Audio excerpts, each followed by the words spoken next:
Wondisamala samagona tulo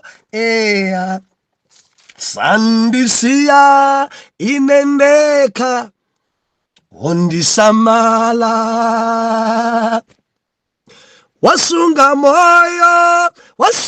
moyo samagona tulo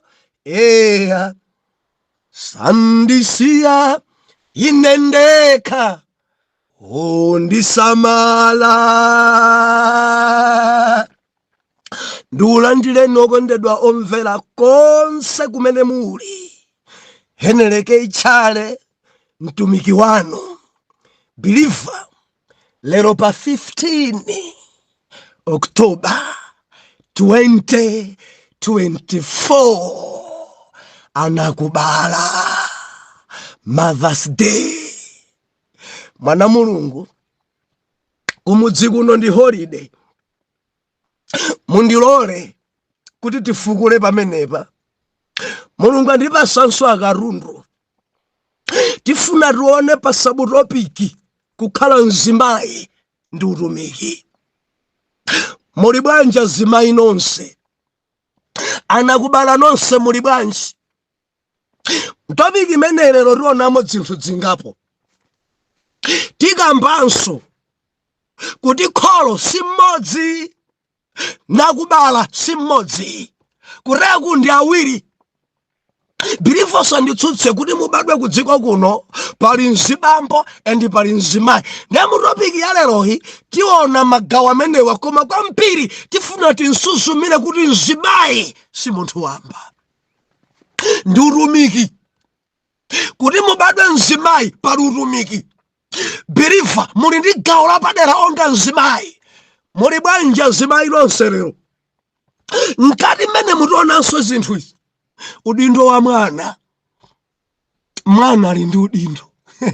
Haleluya. Ine ndine mwana wa Atate.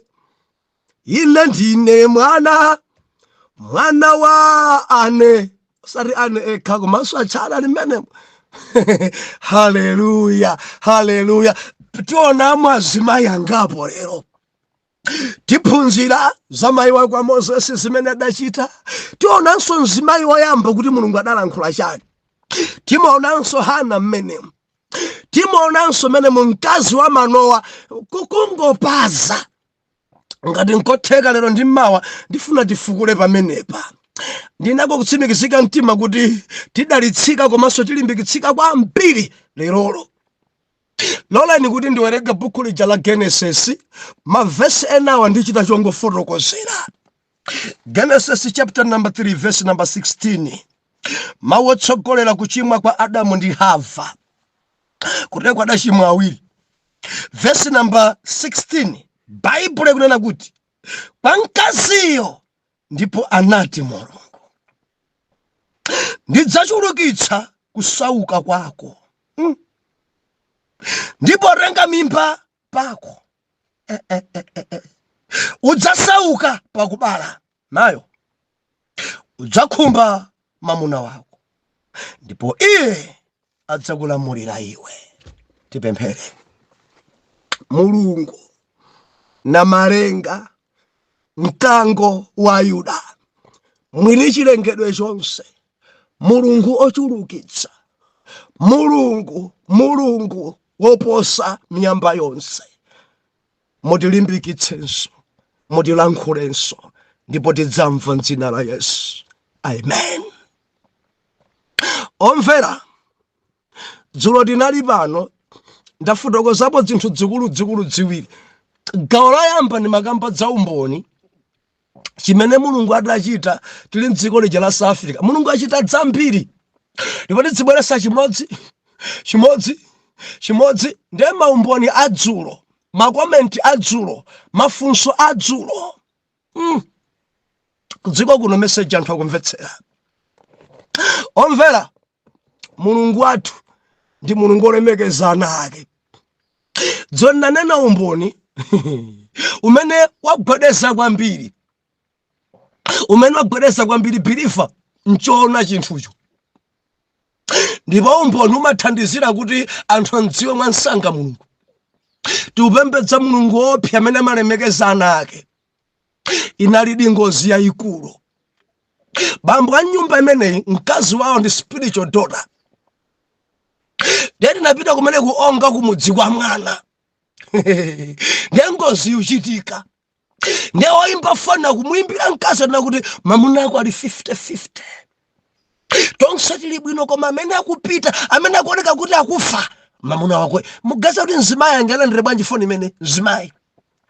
Ndiye adabwera misozi ili patsaya, dadi mamuna wanga, dadi mamuna wanga, nkudzagwa pamendo pa atare ake kwa maola.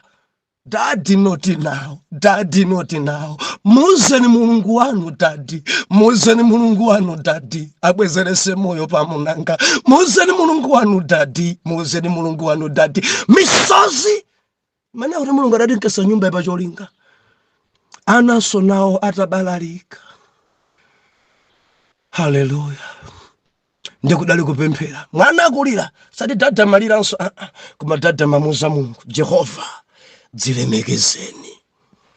Ndikutonthoza mwana ulirayi, ndikutonthozanso adzukulu, ndikulimbikitsanso abale kuti Mulungu savomereza endi Mulungu achita chozizwa.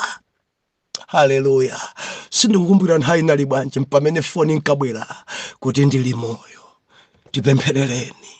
Mulungu uyuyu inali imfa mwana Mulungu chifukwa poperekera umboni madalawa kunena kuti akuti ni mkazi wona kuti thupi langa ndi iyo ndipo ankaona kuchokamo nkumasaba amene ndagona pa jayo ndine bilifa ndi imfa imene ndipo yo nkumanenanso kuti Ambuye not now. Mawacha adagwirizana ndi mkazi wake. Uyoona kuti Ambuye not now chifukwa cha mkazi wanga ndi ananga chonde Mulungu. Ndakuti amapita nkumayona thupi lake koma akupita. Ambuye ayi patseni mpata wina, patseni second chance. Akuti mene adabwerera kuti adzalonso muthupi osadziwa koma kuona kuti angodzuka kuva kupweteka chest. Mkuti fe kujadili baba Jehova dzilemekezeni. Ndiyati manena dzulo.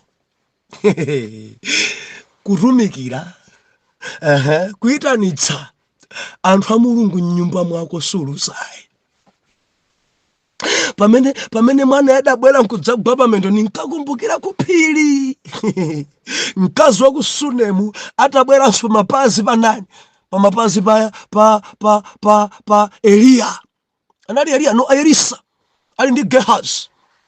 Mwana atamwalira anati bwa ayi mtumiki ndidangomanga nyumba sindapemphe mwana ali pa mapazi. Gehazi funa bwana kuti anthamangise mapazi paja ndi adati no muleke mtima chokuwawa. Zinafika pamenepo dadi Jehova dzilemekezeni. Nyumba mwanu amalowamo ni ndani ndikunena ndinu mukati kwabwera alendo amakhala otani. Ati kwabwera alendo koma adzamwera mu nyumba mwathu muno eti nkumasangana nazo kuti kwabwera alendo kwathu kuno koma kudzamwera nyumba muno. Ati kwabwera alendo kuno kuti champa kuteko tufuna tiakolosere moto za champa chawo adzasutira nyumba muno kudzapangana mapulani ya umbava koma nyumba mwanu. Kwabwera alendo koma mahule odzapangana mene ngathasire mabanja eni koma atalowa nyumba mwanu. Ndimafuna ndichenjese kwa anzanga pa ulendo samalani. Tamaitanitsani nyumba mwanu amithenga. Mfunseni Abrahamu adapindula nawo. Kamfunseni Loti adapindula nawo. Kamfunseni mkazi wa ku Sunemu adapindula nawo. Ndichenjese pano sumaluza. Ngwazi za Yehova zikalowa nyumba mwako kandi intercessor kandi mulaliki kandi nsako pemphera akalowa nyumba mwako iweyo nkuntumikira kakumpukuta mapasi kakumperekesa pa ulendo believer romvera suluza kanthu. Phunzirani chimene chopemphera. Hallelujah. Ndiyadziwa tinanena kanzimu kachakotola. Topic jasina imalize imene tangoyamba chapter 7 tifuna tuonenso kumene kuchakotola. Kodi zotsatira zake ndi chani atatola akani. Ndema komenti adzula analipo. Adadana kukhazikani anatikhazika. Nanga sindira amulo koma chidatipweteka nchonena kuti ifeyo talakwira lamulo. Nanga ena mpirawa sadachimwe chimenecho. Nanga ena chipaniwa sadachimwe chimenecho. Ena nkadusa koma ife tokha ku chalichi kuofesi komuganize bwino pamene ngati tsiku imeneyo mwaphwepesa lamulo ndiye kuti onsewo mwachitira chifundo. Ngati tsiku imene mwamanga kuti pano sitikufuna galimoto yabodekwe za anthu ndiye kuti onse odusa pamenepo mudziyamanga ndiye chilungamocho. Koma zoti awa aduse awa okhati akhazike umenewo ndi mzimu otolatola ndi mzimu ozunzana. Muli bwanji anzathu apansewu nonse? Ambuye akuthandizeni. Ambuye akuthandizeni. Pena zimangofunika ntchito zitu umuntu. Anthu sakupita ku business akupita kokapemphera. Aphwanya inde mwina sadachite bwino inde. Koma ndi dziko lathu ino kachifukwa chosauka kaya. Muna chifukwa chosauka. Kunjako zilipo zimenezi. Fiti mayenda katumikira kwera magalimoto angolo bwino anthu kudzadza kupita polisi mangodusa nawo dziko la South Africa. Osayimisa galimoto kathu kuno kaya ndi chani I don't know. Koma Mulungu ngwabwino. I believe kuti china chake Mulungu akulankhula ku dziko langa. Dziko linadzadza ndi mzimu wotolatola. Odi maskulu akumangidwa mpachagwa chisukulu ni mphepo nkhani sina yayi. Simenti idasololedwa. Mawaya ineneja kusolola. Mabagasi ba kusolola. Malata kusolola. Sukulu ikumangidwa yopanda mphamvu. Okubachuluka.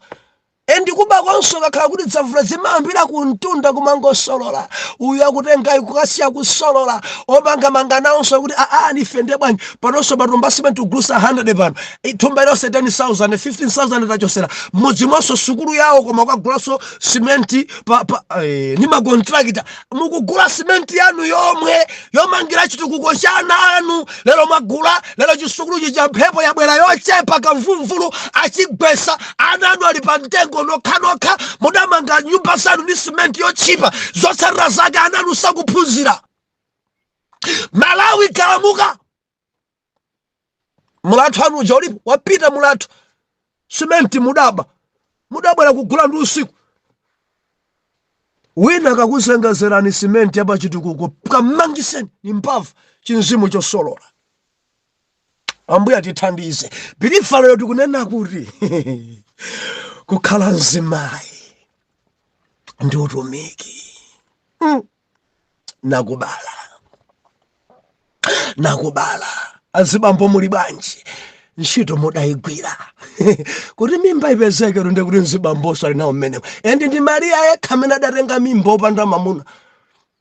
Ndimafuna ndinene kwa ana chifukwa pali ana ena bambo awo salemekeza chifukwa cha miyambo yakwawo.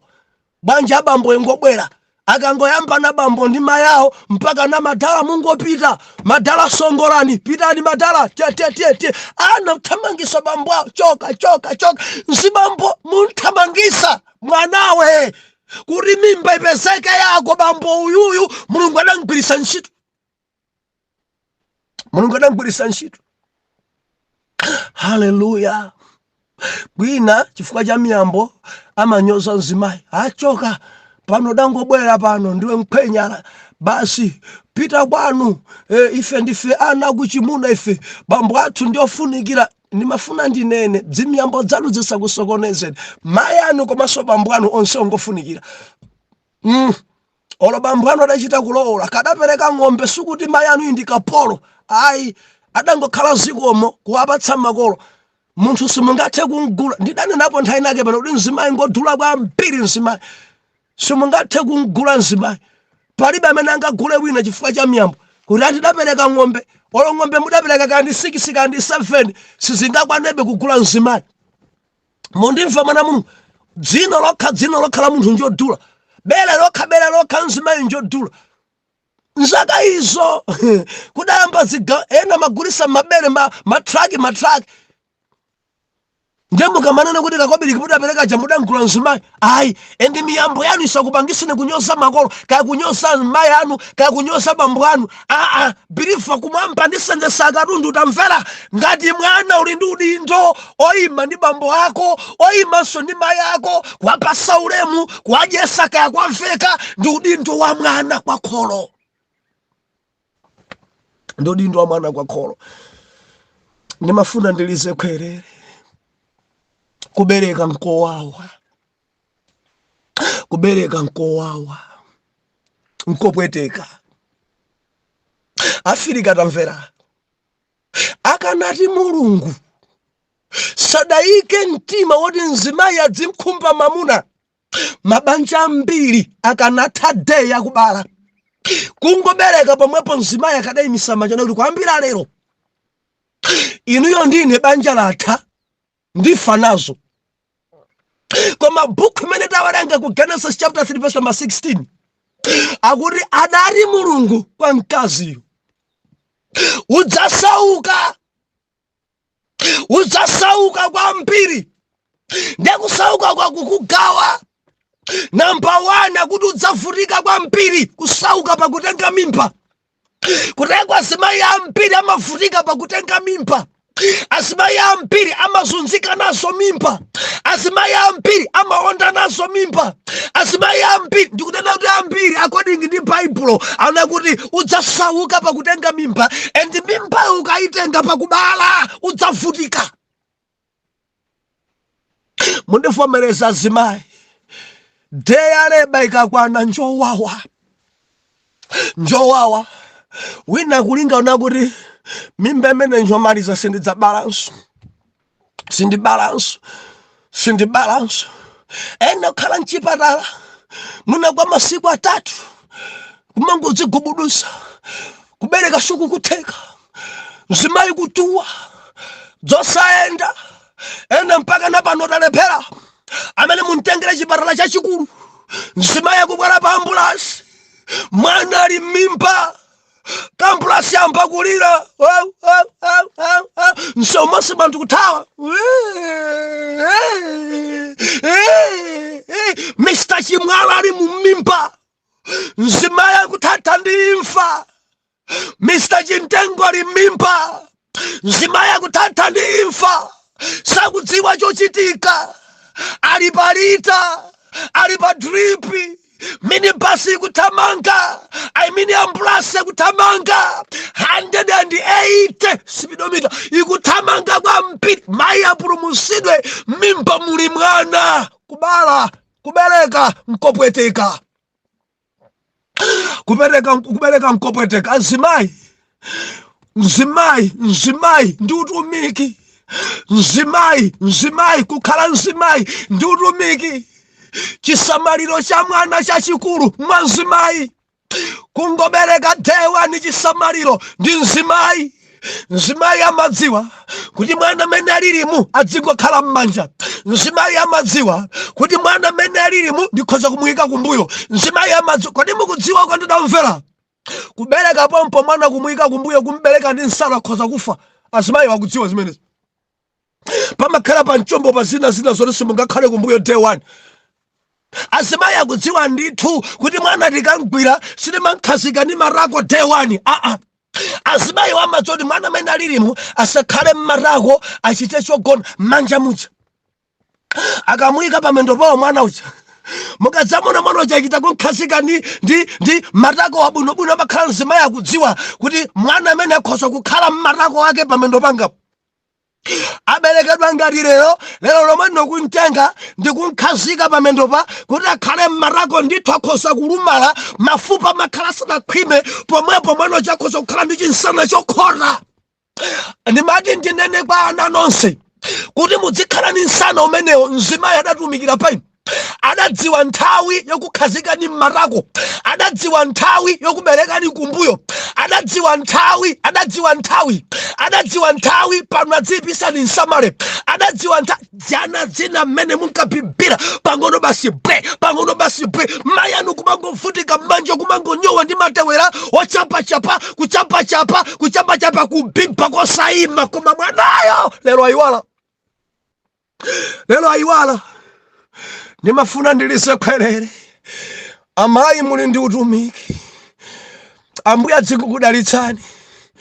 Mumadziwa inu amayi mwana akwenera mkaka uyu, mwana akwenera mkaka uyu mene mumasinthira bwere poliji mbali na zibambo sadziwayi kukhala mzimayi ndi utumiki.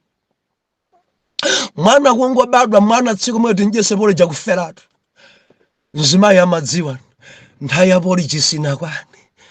Ndipo ikamabwera polijiyo chimene mzimayi amachita imakhala poliji lija madzi ndamachita kunjesa m'manjamo amadya mwana yakulira ndi poliji mayi chakujesa poliji madzi ine day one kumata mwanayi kodi simukhamwitsa simumupha ndimayibusati kuti kusakufa pamene pati kunjesa ine pena kukhudzika poliji ili m'manja mwana akulira koma kudya. Ine kuona ngati kuna poliji chapita kumtima kuita ngati mwana ujafuna asanze pomwepo mayi kutenga kutaya kuthiraponso ina mamuja nakati kukhala mzimayi ndi utumiki. Amadziwa mzimayi poliji amadzimadzi isiku nkwana kuyikhodesa pang'ono kuyilimbitsa pang'ono kena kupoliji changa ndipo poliji siku ngwira kutenga kansima kusakaniza ndi nsuzi kumatenga nsuzi ndi nsima nkumanjesa mwana nkumasanga kuteka kumadala mudadusa mmene. Ndikunena ndinu amayi mudadusa mmene mayi anu adatumikira pa inu mpaka nanokha nkumatola kuona mayi achakuchedwa kukusirani mbale nyonga mwanu mpechepeche mwanu nokha mukamba khala pansi nkumayamba kutola kumangoponya kumangodzibisira kutola kumangoponya nokha nzeru zomulibe koma mzimayi yako kuyang'anira libe kuti uyo akudya yekha akaona kuti simudadye bwino mpakana akudyeseni mpakana bayi ndi bayi nokha nkumata. Mzimayi adatumikira pa inu, mayi anu adatumikira pa inu. Ena mwina mayi anu kuberekani mudamwalira koma ena adakutolani adakusamalani amene yonso mayi anu mundimva kani. Analero kuzunza makolo, analero mwano, analero kuyiwala. Ndili pano kuti ndikukumbutseni ndipo ndichite chokukumbutsani mwa mphamvu paja wakulu amanena kuti mphini yobwereza imawala. Mimba yanu mayi anu adazunzika nayo kwambiri. Mimba ya inuyo mayi anu adazunzika kwambiri. Mimba ya inu mayi anu kuvutika zakudya zonse kumtima kwawo kudadabi. Ena mayi anu mimba yanu ankata kudya nayo doti kudya miyala. Ena mayi anu amapita kagona pafupi ndi toilet yokumba ija anthu kumati fungo mayi anu akafika mene kuchoka fungo kaja kwasangalatsa chifukwa chanuyo muli mimba. Mayi anu ankalakalaka chinangwa nthawi chinangwa kulibe kufuna chimanga chokazinga mimba atu imene mimba. Ena bwanji kufuna mbewa zokhala mbweya koma zikhale zocha kanchere pang'ono kasabola pamene pombewa. Ena kulakalaka mbalame ndifuna mbalame ndifuna mbalame zimapezeka chigawo. Ena tikoma kuchikwawa pathabwa. Ena ti iyayi zimapezeka chakumzimbaku mbalame mpaka na mzimayi kusautsika ufuna mbalame chakudya chonse ukanika. Ena kumafuna bonya nyama kukana bifi kukana nkhuku sakuifuna. Muli mimba mayi anu adavutika madyedwe nsima yokonola chakwayipira ndufuna nkaiwa ndufuna yamapira ndufuna yachinangwa mpaka ana ino mutabadwa mayi anu kudzakhala pa mtendere. Kodi muzidziwa mayi anu adakutumikirani, mayi anu adavutika nanu, mayi anu adazunzika nanu. Haleluya. Ena mayi anu adanyozedwa onga Hana, mayi anu adasala zakudya. Ena mayi anu kuti atenge mimba mpaka na adamwa zowawa. Ena kuti inuyo mubadwe mayi anu adadwala kwambiri ndi inuyo. Tiakumbukira nakubala lero, tachitileka nakake nakubala lero tamvese kukoma mai athu, tamvese kukoma makolo athu, tamvese kukoma kuti adagwira ntchito miyezi ambirimbiri muli m'mimba. Ngati ine miyezi pafupifupi 12 ndikusweka ndiakumbukire basi. Ena anu mudapambananso pamenepo, ena mudakhala miyezi 10, ena miyezi 9. Akumbukireni mai anu. Ndikunena ndi wina mai ako akuvutika, wina mpaka napano suda kumbukira chofuna kwachitira, adzidzimusa lero. Ena kanzimu kakunja kagwira kudzitenga ngati zopepuka, usaiwale ndiwe Malawi. Kureku anzanu mai awo lero akwamvesa kukoma. Ena atengera kunyanja, ena agulira zitenje, ena atengera malonda chakadya nawo kupalo jina yake, ena ngwatengera teni mukaone kutauni, ena kusangani mai awo pali paphwando, ena pambuzi yawo, ena kulithobwa. Amayi mudagwira ntchito, amayi mudagwira ntchito, atengera mugalimoto ya lenja awapita nawo kwakuti kuzungulira nawo. Amayi mudagwira ntchito, amayi mudanditumikira. Mai ako angokhala ngati osabala koma adabereka iwe. Kuno mkurali, kuno mkurali. Believe us, mesine kurali. Distance are not barrier. Mandifa atumizire pa mane galamu, atumizire pa mukulu amve ukoma, atumizire pa paisa kuli Airtel Money, kuli Mpamba, atumizire guleko nkhuku ya lokolo adyerero, atumizire kaguleko timponi, atumizire guleko juwisi. Amwe akumbukire ndidabala mwana ali kunja kwa dziko, ndidabala mwana akugwira ntchito ndi mabumbwe, ndidabala mwana ali kwakuti, ndidabala mwana andimvesa kukoma. Mai anu ngati sanabale kuchita kusirira juwisi kwa aneba. Enanu mai anu adandikana ndi anthu ambiri kuteko pano angodabwa awabwera shuga mene akugulidira pa makolo zitenjezi lerolo kuli mphatso lero nthochizi mafanta macoca-cola majuwisi masobo kuli mphatso lero mikakayi. Mai kwamvetsa kukoma, mai kwagulira dresi, ena kandi ziwiya. Mai kwamvetsa kukoma, ena agulira sola, ena kwagulira TV. Mai mudzionera nyumba muno, mudzimva nkhani owerenga mkuchita kumuona zawaireso samona jazidatha. Mai anga mumve kukoma. Kodi ndisimungachita zimenezi? Kodi sindikulankhula ndi wina wake amene adayiwalira zimenezi? Muli bwanji ku Amerikako? Mwayiwala kuti ndinu Malawi? Muyuda tusayiwala kwawo. Ku UK muli bwa? South Africa muli bwa? Mwachitiranji mai anu? Lero adyera chati. Lero aphikire ndani lero? Lero avala chani lero? Lero kuchitika chani kwa mai anu ndi bambo anu lero? Haleluya. Ndikukumbutseni mai wake wa Moses kuti Moses akule padali ntchito. Adabadwa Moses nthawi imene ana amamuna kuti abadwe amaletsedwa amaphedwa. Mudzaji kuti mai adachita mbereka ndi kumbisa nyumba. Mai amene kukhala mzimayi ndi utumiki, kumbisa nyumba, kumuyamwitsa nyumba. Akabwera anthu bwanji kuoneka ngati wapita pachabe, kumbisa nyumba mpaka na mwana wachadakula ali nyumba. Kena nkumarisi ndithaso kumbisa, kumpangira ka basket, ukamata ndi phula bwinobwino, kukaponya pa nyanja, ukakupembedzera. Ambuye mwananga musunge, ambuye mwananga musunge, ambuye mwananga muchite naye. Mpaka anadakula Moses mwemenewo. Kukhala mzimayi ndi utumiki. Amayi amagwira ntchito yayikulu, amayi amachichirika kwambiri.